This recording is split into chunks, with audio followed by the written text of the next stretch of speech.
As you know, the legacy media is in full flight. It's flight, fight, freeze mentality now. The New York Times has gone, I don't want to say full, am I going to say full R asterisk tarred with their claim that the Constitution itself is dangerous. Now, it's one thing to pull down a statue. It's another thing to pull down the founding documents of an entire nation.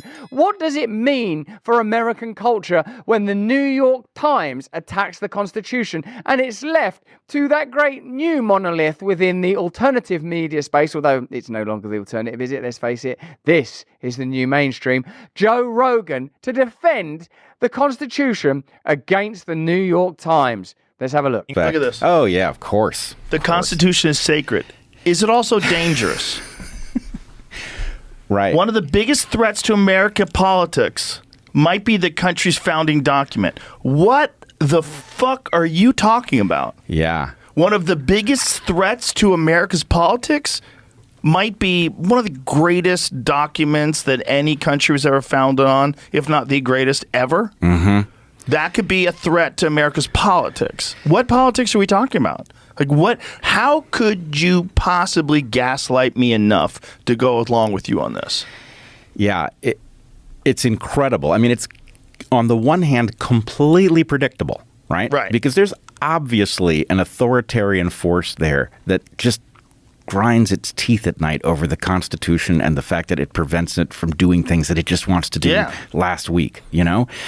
And so, of course, they're like scratching their heads like, can we come up with an argument for why it might be time to get rid of that thing? And of course, if you're a normal thinking person, this is complete insanity. But if you're a New York Times reader, I'm sure that fits with the kind of ethos that's been cultivated. Well, this is why a person like Trump is so important to them. Because if you don't have someone that is an imminent threat on the horizon in 3 months, it's very difficult to justify all this shit. So if you have Kamala Harris and she's competing against Ron DeSantis, if it's just Kamala Harris and Ron DeSantis and Trump doesn't exist, maybe he died. Maybe he died in the last few years, you know. Mm-hmm. How could you wouldn't be able to make that argument? You wouldn't. There's no imminent threat. Right. Let's say Mitt Romney. Let's say someone even more moderate as a Republican, even more palatable. You can't make that. You can't make that argument that we can't have a First Amendment because the First Amendment is getting in the way. The First Amendment is allowing people to say things that aren't true, misinformation and disinformation, and we're right here. We're September 2nd. I think yesterday was the first day where Brazil banned Twitter. I know. So X is illegal to have in Brazil as of today, as of yesterday. And not only is it illegal, but you go through it through a VPN and they will charge you $8,000 a day. I know. It's incredible that we are watching this. Insane. At this point, how can you continue to ignore the evident and obvious fact that we are in a type of global war when it comes to freedom of speech, when it comes to the right to protest, when it comes to the right to communicate freely, when it comes to the right to actually be a free citizen?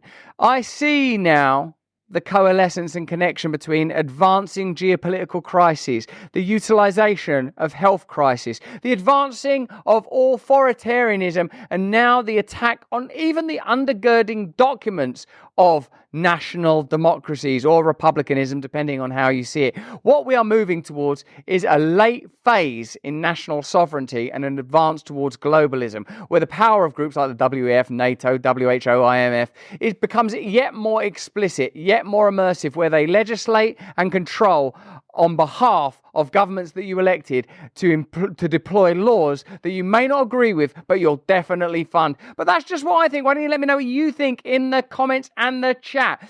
If you're watching this on YouTube, remember, turn on the notification bell. And if you're watching us on Rumble, our great and glorious home, remember, subscribe, like, get involved in the conversation, and consider becoming an awakened wonder, because there are so many advantages. Yes, we do a Bible study. Yes, we do Russell Brand's stand-up breakdown. Have a look at this with Billy Connolly.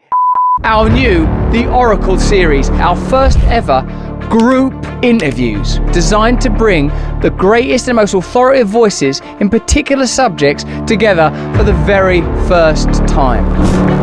Robert Malone, Dr. Pierre Corey, and Steve Kirsch. What we've experienced is a globally deployed psychological bioterrorism playbook. It's well developed. And then I started to see just global propaganda directed at essentially distorting, dismissing, and suppressing the evidence of efficacy. And I saw it as a crime. And at that point, I knew that this was not just a coincidence.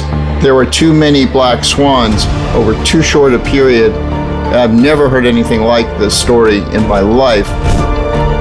They seem to get the human psyche so well when it comes to brainwashing us and propagandizing us to the direction that they want us to go in, that you would think that they would know that pulling all of these various tactics would actually just push support towards Trump, not away from him. Ryan Ruth, some of his posts even show that he appeared to have been working with, in his own words, the U.S. Embassy in Kiev. He's doing effectively military intelligence, human trafficking of terrorists. It's in this context that I think Ruth was kind of radicalized. He decided that while he wanted to assassinate Putin, the easier thing would be to assassinate Donald Trump. Hey, thanks for watching. If you want to see more uncensored content where free speech can flourish, join our live stream. Click the link right here to watch the next video if you want to, or become a member of a growing movement. Download the Rumble app and you'll be informed every time we make a new piece of content. Stay free.